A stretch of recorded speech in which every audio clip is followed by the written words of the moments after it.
ये तो पहले से ही कहा जा रहा था कि बिहार के चुनावी सर्वे में लगातार पिछड़ रही बीजेपी कोई ना कोई बड़ा खेल करेगी, लेकिन ये बात किसी ने नहीं सोची होगी कि बीजेपी खुद को आगे ना लाके एक ऐसा मकड़ जाल तैयार करेगी जिससे पूरे विपक्ष में फंस जाएगा।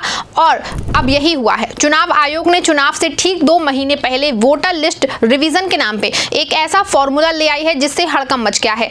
एक और जहां चुनाव आयोग पार्टी प्रतिनिधियों को बेइज्जत करने पे आमदा है, तो वहीं दूसरी ओर बिहार के 2 करोड़ मतदाताओं पे वोट बंदी लागू होने का दावा किया जा रहा है। इससे पूरे मामले में हड़कंप मच गया है। खुद को पीछे होते देख के कैसे बीजेपी ने वोटर लिस्ट रिवीजन का मकड़ जाल तैयार किया है और ये दावा किसका है, कैसे बिहार के 2 करोड़ लोगों पे वोट बंदी लागू होने जा रही है, ये सब कुछ मैं आपको अपनी इस रिपोर्ट में बताने वाली हूँ। नमस्कार, आप देखना शुरू कर चुके हैं 4 PM और मैं हूँ आपके साथ सिमरन। दोस्तों, बिहार में विधानसभा चुनाव की तारीखें जैसे जैसे नजदीक आ रही हैं, वैसे वैसे बीजेपी और चुनाव आयोग का नया खेल सामने आ रहा है। ये खेल है स्पेशल इंटेंसिव रिवीजन यानी सर, जिसके तहत बिहार की पूरी वोटर लिस्ट को नए सिरे से बनाया जाएगा। अब आप सोच रहे होंगे इसमें दिक्कत क्या है। दिक्कत ये है कि इसके लिए हर मतदाता को अपनी नागरिकता साबित करने के लिए 11 तरह के दस्तावेज जमा करने होंगे और वो भी सिर्फ 25 दिनों में। जरा सोचिए, बिहार में 8.7 करोड़ मतदाता हैं, जिसमें से ज्यादातर गरीब हैं, मजदूर हैं और ग्रामीण लोग हैं। 73% बाढ़ग्रस्त इलाकों के लोगों के पास जन्म प्रमाण पत्र, निवास प्रमाण पत्र या माता पिता की जानकारी जैसे दस्तावेज कहां से होंगे। और अगर ये दस्तावेज जमा नहीं हुए तो उनका नाम वोटर लिस्ट से कट जाएगा, यानी उनका वोट देने का हक छिन जाएगा। कांग्रेस के दिग्गज नेता अभिषेक मनु सिंघवी ने साफ कहा है कि इस कवायद से करीब 2 करोड़ मतदाता, खास के गरीब, दलित, पिछड़े और आदिवासी वोट देने से वंचित हो जाएंगे। पहले जो मुख्य मुद्दा था, उस मुद्दे को पहुंचने से पहले एक उससे संबंधित मुद्दे के बारे में आपको बताना चाहता हूं, जो दुर्भाग्यपूर्ण है, लेकिन वो उठा था, हमने उस पर भी पक्ष रखा। वो ये है कि पहली बार हमारे को कुछ नियम बताए गए अंदर जाने के लिए। पहली बार कहा गया कि सिर्फ जो पार्टियां हैं उनके अध्यक्ष या उनके हेड जा सकते हैं। ये संभव नहीं है, ये प्रैक्टिकल नहीं है, ये कभी पहले नहीं हुआ। आपको बता दें कि अभिषेक मनु सिंघवी का आरोप कोई छोटी मोटी बात नहीं है। माकपा के दीपांकर भट्टाचार्य ने इसे वोटबंदी का नाम दिया है। उन्होंने कहा है कि ये लोकतंत्र पे सीधा हमला है। बिहार में 20% से ज्यादा लोग रोजगार के लिए बाहर रहते हैं, उनके पास निवास प्रमाण पत्र जैसे कागजात नहीं है।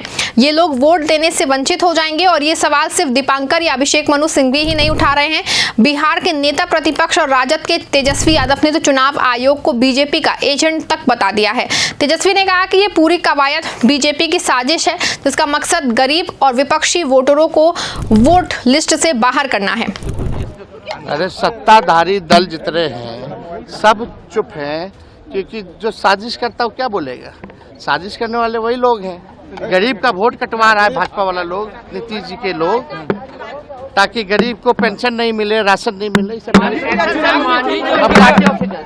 आपको बता रहे कि एक और जहां विपक्षी दल चुनाव आयोग के फैसले पे सवाल उठा रहे हैं, तो दूसरी ओर कांग्रेस के नोटिस पे 2 जुलाई को विपक्षी दलों का इंडिया गठबंधन के 18 नेताओं का एक प्रतिनिधि मंडल चुनाव आयोग से मिलने गया। इस दल में राजद, कांग्रेस, माकपा, भाकपा, माले और सपा जैसे 11 दलों के नेता शामिल थे।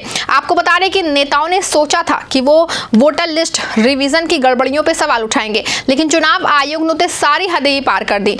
वोटर लिस्ट की बात करने के बजाय आयोग ने पहले ये समझाना शुरू किया कि कितने लोग मिल सकते हैं। यहां तक कि कांग्रेस के 2 नेता जयराम रमेश और पवन खेड़ा को चुनाव आयोग के बाहर उनको खड़ा होना पड़ा। ऐसे में बड़ा सवाल है कि आखिर ये क्या तमाशा है। सिर्फ पार्टी अध्यक्ष या फिर प्रमुख मिल सकते हैं, सिर्फ वही सवाल उठा सकते हैं। आप भी सुनिए सांसद मनोज झा का ये बयान। 20% जो पलायन करके बिहार के वासी बाहर रहते हैं, निशाने पे वो भी थे, बेदखल करने में। उनमें से कई आप लोग भी होंगे। अगर किसी एक्सरसाइज का पर्पस इंक्लूजन के बदले एक्सक्लूजन हो जाए तो हम क्या ही कहें। हमने अपनी तमाम चिंताएं रखी मौसम को लेकर के। पहला सवाल जिसका जवाब नहीं है उनके पास कि जो चीज 22 बरस नहीं हुई उसको फिर से करने का रैशनल बताइए। कुछ नहीं, कोई जवाब नहीं। आपके कर्मचारी इक्विप्ड हैं, कोई जवाब नहीं। अगर दिक्कत आएगी 1 महीने के अंदर क्या होगा, राज्य सांसद मनोज झा ने गजब का सवाल उठाया। उन्होंने कहा कि ये लोकतंत्र है कि वोटर लिस्ट की गड़बड़ियों पर सवाल उठाने के लिए पार्टी प्रमुख को ही आना पड़े। ये तो लोकतंत्र का गला घोटने वाली बात है और वो बिल्कुल सही कह रहे हैं कि ये नियम किसने बनाए। ये तो साफ है कि चुनाव आयोग नहीं चाहता कि कोई उसकी साजिश पे सवाल उठाए। आपको बता दें कि 3 घंटे की बैठक हुई लेकिन नतीजा कुछ नहीं। विपक्षी नेताओं ने कहा कि आयोग ने उनकी बात सुनने से ज्यादा नियम समझाने में वक्त बिताया। लेकिन इस बीच बड़ा सवाल ये है कि आखिर ये सब हो क्यों रहा है। जवाब साफ है ना कि बिहार में जितने भी सर्वे हुए हैं उनमें एनडीए और बीजेपी को करारी हार मिल रही है। हाल ही में आए एक सर्वे में कहा गया कि अगर आज बिहार में चुनाव हो तो इंडिया गठबंधन को स्पष्ट बहुमत मिलेगा। आपको बता दें कि पिछले दोनों पोल टैंक का चुनाव से पहले का जो है सर्वे आया था जिसमें इंडिया गठबंधन को बड़ी जीत मिलती दिखी। सर्वे में बताया गया कि 44% से ज्यादा लोग इंडिया गठबंधन के साथ हैं जबकि एनडीए गठबंधन के साथ सिर्फ 42% लोग हैं। साथ ही पहले भी पोल टैकर ने एक सर्वे किया था जिसमें युवाओं के बीच में इंडिया राहुल गांधी सबसे लोकप्रिय नेता थे। ऐसे में राजद के मृत्युंजय तिवारी ने इस साजिश को बेनकाब करते हुए कहा कि बीजेपी को पता है कि बिहार में उनकी हार तय है, इसीलिए वो वोटर लिस्ट के जरिए गरीबों, दलितों और विपक्षी वोटरों को बाहर करने की साजिश रच रहे हैं। आपको बता दें कि कोई नई बात नहीं है, बीजेपी पहले भी ऐसे हथकंडे आजमा चुकी है। तेजस्वी यादव ने सवाल उठाया कि साल 2024 का लोकसभा चुनाव इसी वोटर लिस्ट से हुआ था जिसमें एनडीए की सरकार बनी। अब वही लिस्ट गलत कैसे हो गई? क्या बीजेपी ये मान रही है कि उनकी जीत गलत थी? तेजस्वी यादव ने तो हद ही कर दी। उन्होंने चुनाव आयोग को बीजेपी का एजेंट बता दिया और उनका गुस्सा जायज है। उन्होंने सवाल उठाया कि प्रधानमंत्री नरेंद्र मोदी ने कई बार गलत बयानबाजी की, चुनाव आयोग ने उनके खिलाफ अब तक क्या कार्रवाई की? अगर आयोग निष्पक्ष है तो पीएम की गलत बयानबाजी पे चुप क्यों है? तेजस्वी ने यह भी कहा कि सारा खेल पीएम मोदी और गृह मंत्री अमित शाह के इशारे पे हो रहा है। नीतीश कुमार को हार का डर सता रहा है और इसीलिए वो दिल्ली भागे और वोटर लिस्ट में फेरबदल करवाए। ये कितना बड़ा आरोप है, लेकिन क्या ये आरोप गलत है? सर्वे तो यही कह रहे हैं कि बीजेपी और एनडीए बिहार में निपटने वाले हैं। दूसरी ओर बिहार में वोटर लिस्ट का रिवीजन शुरू हो गया है। ये सब मानसून के दौरान हो रहा है जब बिहार में बाढ़ का खतरा रहता है। लोग अपने घर खेत बचाने में लगे हैं और आयोग कह रहा है कि 25 दिनों में 11 दस्तावेज जमा करो। ऐसे में कहीं ना कहीं ये बात जरूर लगती है कि इंडिया गठबंधन चुप नहीं बैठने वाला है। तेजस्वी यादव ने ऐलान किया है कि हम सड़क से लेकर कोर्ट तक और सदन तक इस साजिश का विरोध करेंगे। अब बड़ा सवाल यह है कि विपक्ष ने मिलकर के चुनाव आयोग से अपनी शिकायत दर्ज करा दी है, लेकिन चुनाव आयोग इस पे कब फैसला लेगा? क्या बिहार में वोटर लिस्ट रिवीजन का काम रुकेगा या फिर आगे जारी रहेगा?